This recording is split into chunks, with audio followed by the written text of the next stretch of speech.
Bayangkan, korupsi 5 triliun, hukumannya cuma 6 tahun penjara. Gimana perasaan kamu? Kaget, marah, atau malah mikir, enak juga ya? Tapi tunggu, sebelum kita terjun ke dunia absurd ini, mari kita bahas bareng-bareng. Kalau korupsi 5 triliun cuma dihukum 6 tahun, banyak orang mungkin mulai berpikir, ngapain capek kerja 40 tahun kalau bisa dapat 5 triliun dan cuma cuti 6 tahun?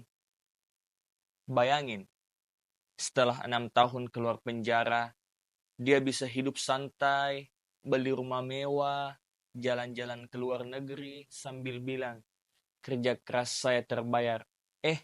Maksudnya kerja keras korupsi saya. Yang lebih bikin kesal, kalau dibandingkan sama kasus kecil, ada yang nyolong ayam kena 2 tahun, ada ibu-ibu jualan tanpa izin kena denda besar, terus yang korupsi 5 triliun cuma 6 tahun. Rasanya kayak hukumannya bilang, yang penting jangan miskin. Kalau kaya, kita santai aja. Penjaranya pun mungkin gak sekeras yang kita bayangin.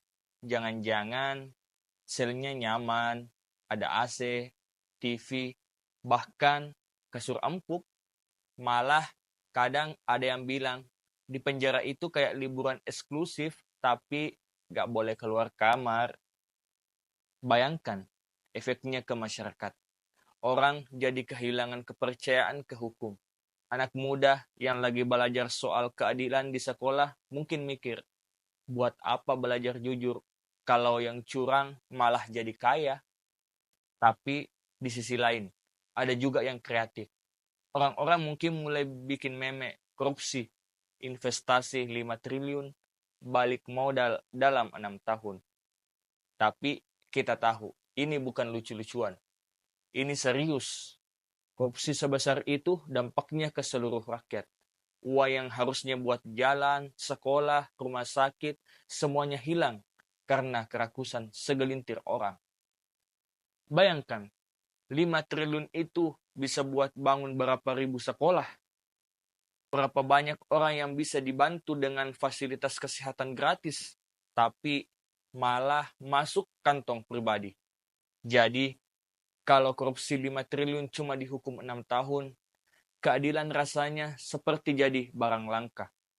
Kita harusnya marah, tapi juga gak boleh berhenti